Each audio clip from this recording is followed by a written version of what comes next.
დილამშვიდობისა უკვე ხალხმრავალი სტუდიაში დავბრუნდით თქვენთან ერთად. კი ბატონო, გვერდებათ აკო ჩხეიძე, უბრალოდ შემოგვერდა რუბრიკით შენი დრო და დანარჩენი მოახსენე მაყურებელს დილამშვიდობის. დილამშვიდობის მიესალმებით ჩემს მაყურებელს. დღეს მართლაც განსაკუთრებული სტუმრები მყავს. პირველ რიგში ყოველს მიულოცავ დედის დღეს და მართლა გუშინ იყო ულამაზესი დღე. მთელ ქალაქში ყვავილები, დედის ფოტოები, სიყვარული, სუფევდა და ძალიან ემოციური იყო ყველასთვის და დღესაც განსაკუთრებული დედიკოები მყავს სტუმრად.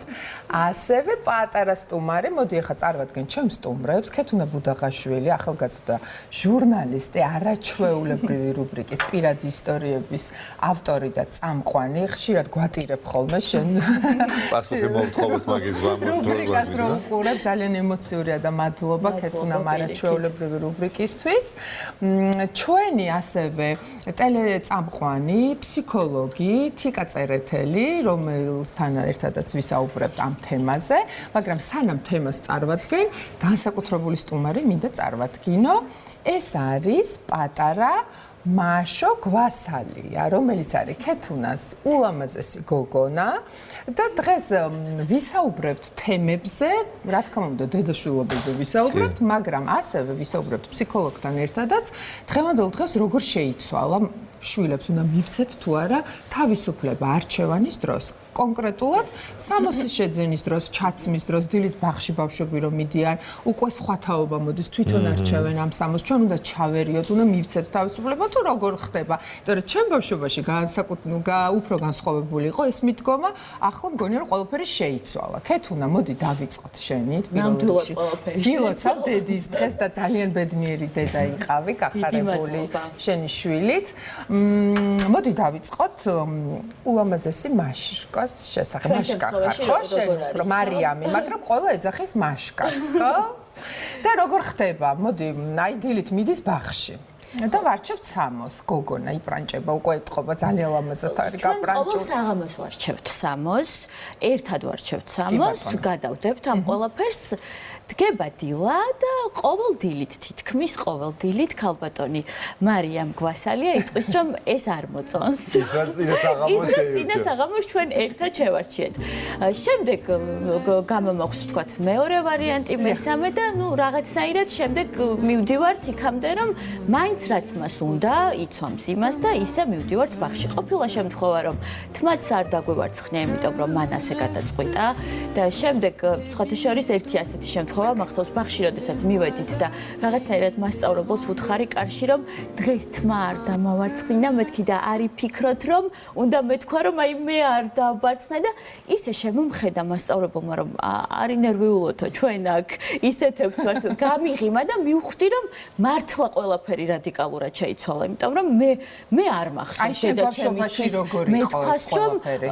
მართლა არ მახსოვს არც ერთი შემთხვევა რომ მეთქვა რომ მე ეს არ მომწონს ან დღეს არ მინდა სხვა მინდა მე არ მქონდა ეს თავისუფლება რას გეუბნებოდა ეს უნდა ჩაიცვა ხვალ და ასრულებდი კი ვასრულებდი ზედმიწევნით დღეს მე ვფიქრობ რომ ჩემ შულს თავისუფლება აქვს ამ მხრივ და ერთი ფრაზა მოვიკითხე მახსოვს ორსულობის პერიოდში რომ ბავშვებს ნუ აურჩევთ გემოვნებასო და ისე მომეწონა ეს ფრაზა ხო ამიტომ მე ამ მხრივ აძლევ ვფიქრობ რომ ეს რაღაცნაირად ინდივიდუალიზმს გამოიმუშავებს ამით და მას ექნება მისი გემოვნება შეიძლება ჩემთან რადიკალურად განსხვავებული მე სანამ თემაზე დავსვავდი შეკითხვას მანამდე მაინტერესებს მე თქვენი პირველი საეთერო ღელვები მახსოვს ახლა მაინტერესებს მაშოზე ნერვიულობ თუ არა რაც მიფასებ ყველაზე მეტად ნერვიულობა არ ვიცი მაყურებელი მიხვდება თუ არა შვილთან ერთად ეთერში ყოფნა კიდე სხვა ღელვა და ნერვიულობა თუმცა ძალიან დიდი ბედნიერი ნუ შეიძლება ითქვას რომ დღეს ეთერში ყველაზე ბედნიერი ვარ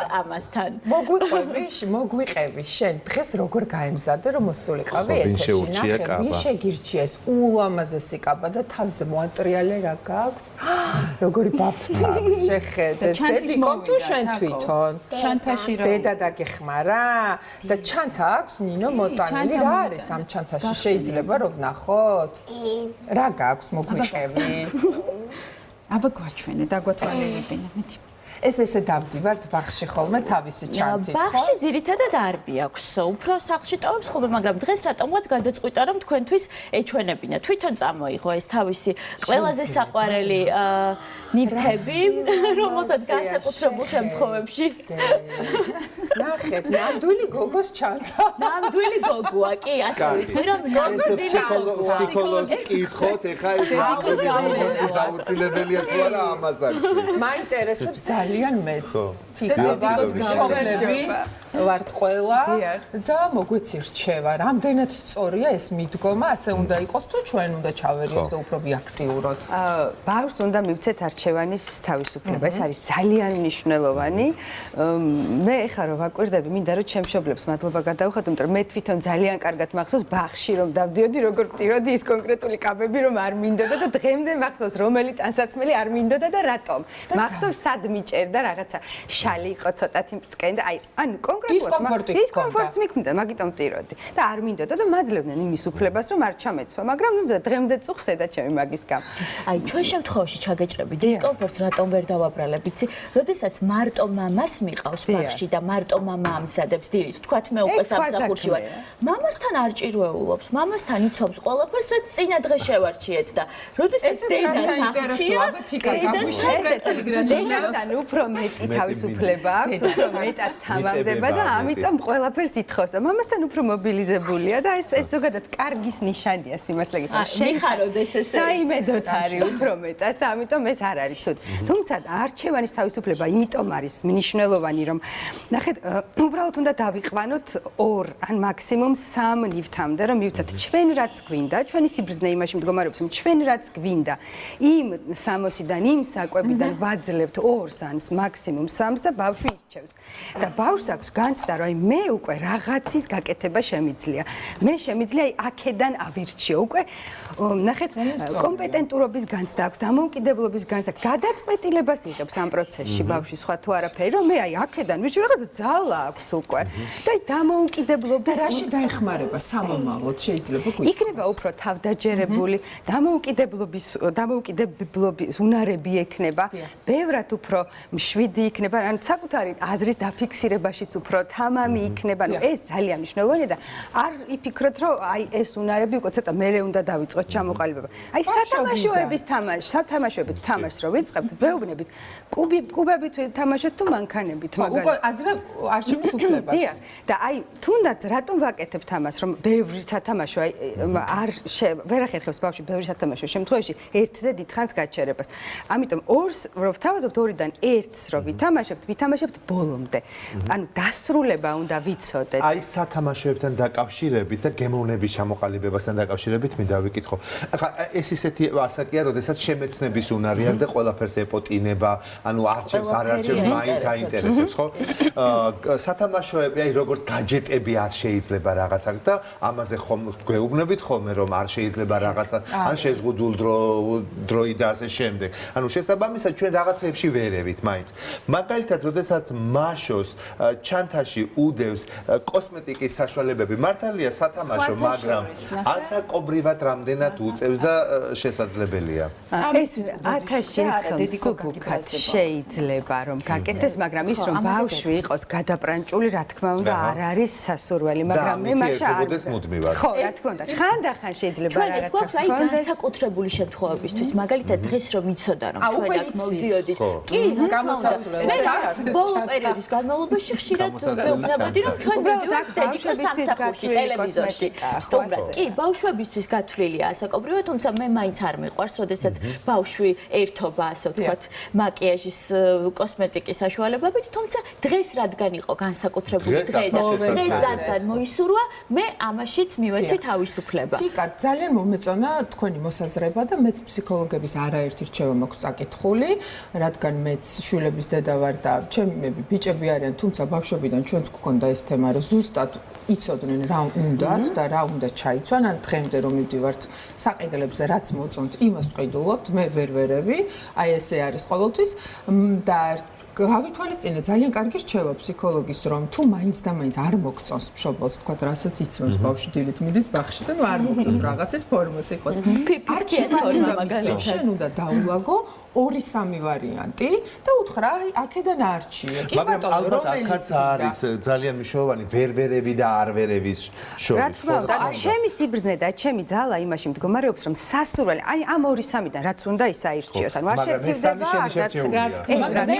იმიტომ რომ ყველაფრის უფლებას ხომ არ ვაძლევთ ბავშვს ხომ ბავშვია შემდეგი კითხვა ეს არის როგორ დავიცვათ ზომიერება და რა არის სწორი სულ მივცეთ ეს თავისუფლება თუ რაღაცა დოზით უნდა ჩავედიო ეს ან ჩარჩოს ვქმნით ჩვენ ყოველთვის მე ყოველთვის მაქვს შეთანაც მაქვს ეს თიკასთან ყოველთვის მაქვს ხოლმე აი სულ საუბრობთ ამის შესახებ იმიტომ რომ თიკა ძალიან კარგ რჩევებს მაძლევს ხო მე სულ მაქვს შიში რომ აი ეს ჩემი თავისუფლება არ გავიდეს ამ ჩარჩოებიდან რაღაც პირიქით ზედმეტი თავისუფლება არ მივცე, რაც მასზე ძალიან ცუდად იმოქმედებს. ხო, ეს ღელვა და შიში ყოველთვის მაქვს და თიკა ძალიან ხელჩასაჭიროა და აუცილებელია. სწორედ ამაში მდგომარეობს, რომ ჩვენ ბავშვმა ისიც უნდა იცოდეთ, რაღაცა არ შეიძლება, აი მხოლოდ აქედან მირჩევთ. ეს არის წესი. იმიტომ რომ ზამთარია, ცივა, თუნდაც აი საღამოს ვიწყებთ არჩევას ამინდის პროგნოზის მიხედვით. გავხედავთ გარეთ, ჩავიხედავთ პროგნოზში როგორი ამინდი, ხვალ შესაბამისად. აი ეს და ეს უნდა ჩავიცოთ. ან ეს შეიძლება ჩავთოთ მაგალითად ჩვენ ტანსაცმელშიც რომ აი მე ამის ჩაცმას ვაპირებ მომიხდება მე ყოველთვის მეგობრად ეთერში შემოსვლამდეც მითხრა ყელსაბამის გაკეთება მინდოდა და პირდაპირ მეუბნება მითხრა რომ არ გიხვდეთ ჩვენ ეს გვინდა ვიდეოები გვაქვს ვიცით ერთი რამე არის ხშირად აი ეს თავისუფლების თემა არასწორად არის ხოლმე სოციალურ ქსელებში გაგებული რომ მშობელმა მიუშვა და წავიდა გონია მოდი აი ამ თემაზე ვისაუბროთ ვიდეოებში ახლა რა როგორ არჩევს ტანსაცმელს აბა მოგვიყევი. მიდიხარ საკითხებზე დედიკოსთან ერთად მოგვიყევი. დედა მირჩევს. დედა ურჩევს, დედა ეხმარება, ხო? დედა უფრო გირჩევს თუ მამა უფრო გირჩევს? დედა. დედა უფრო გირჩევს. მამიკავს მოიკითხება. და შენ თუ ურჩევ დედას რა უნდა ჩაიცვას? აბას. კაბებს.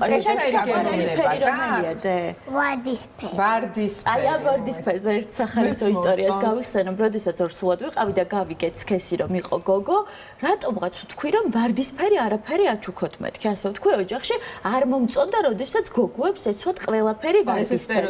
და ეს განსაზღვრებაც არ მომწონდა რომ ვარდისფერი აუცილებლად გოგოსფერი.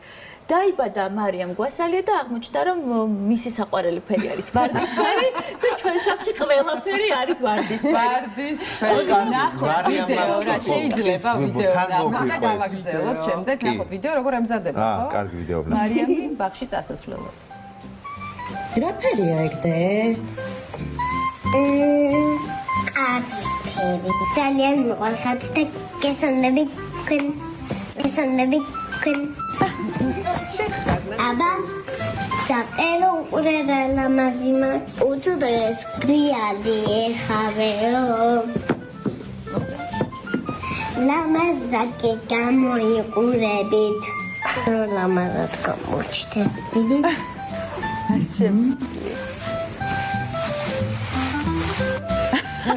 შენი ოცია ეთერი ანუტოს ცოტა მე უნდა ერჩევ აი შენ რომ გინდა ისე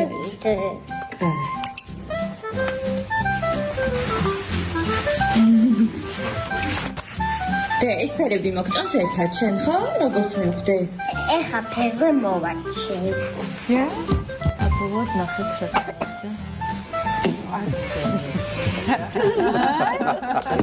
მე ვარ ვიქტორია სეკრეტარი მოდელი.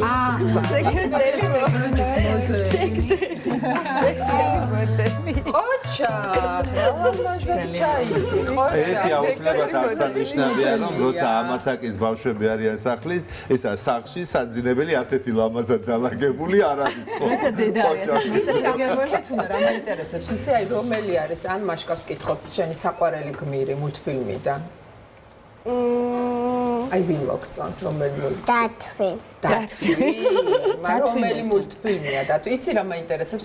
ხშირად გამიგია რომ ბავშვებიო ბაღში სურვილი აქვს რომ ჩაიცვან რომელიმე გმირის სამოსი და ისე წავიდნენ ბაღში და რამდენად სწორია.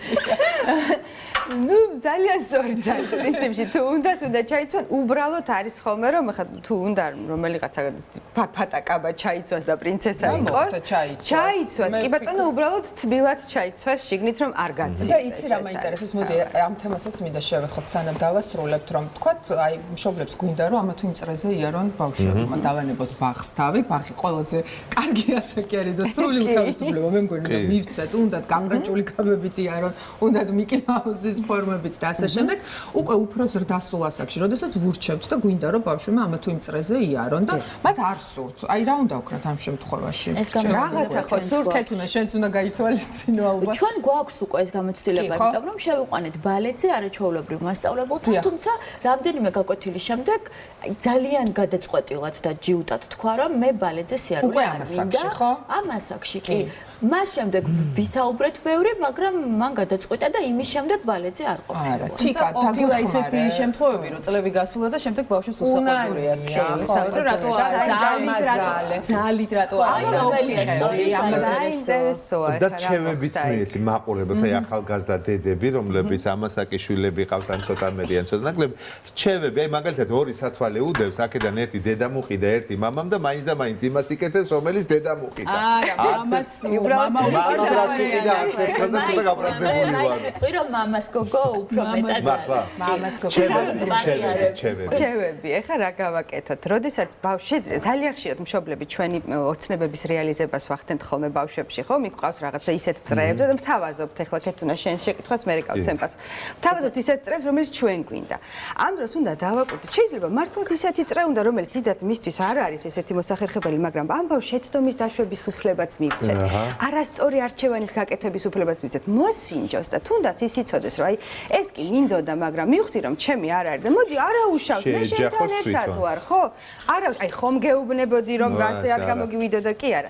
აი მე შენთან ერთად ვარ, მოდი ახლა სხვა მოვსინჯოთ და მე შევთავაზოს ჩვენ რასაც. აი მე ამიტომ ვფიქრობდი ამას და მოდი აბა ვნახოთ. ან დაახლოებით დავაკვირდეთ, ბუნებრივი ხომ მივხვდებით რა ინტერესი აი შეიძლება. დაკვირვებული მშობელი არის ყველაზე მნიშვნელოვანი ახლა დამეთანხმების სამი შვილის დედა ხარ და თაკოშენ და ჩვენ კი თითო შვილები გვყავს. თვითონ რო აკვირდები ხოლმე. უბრალოდ ბიჭები მყავს.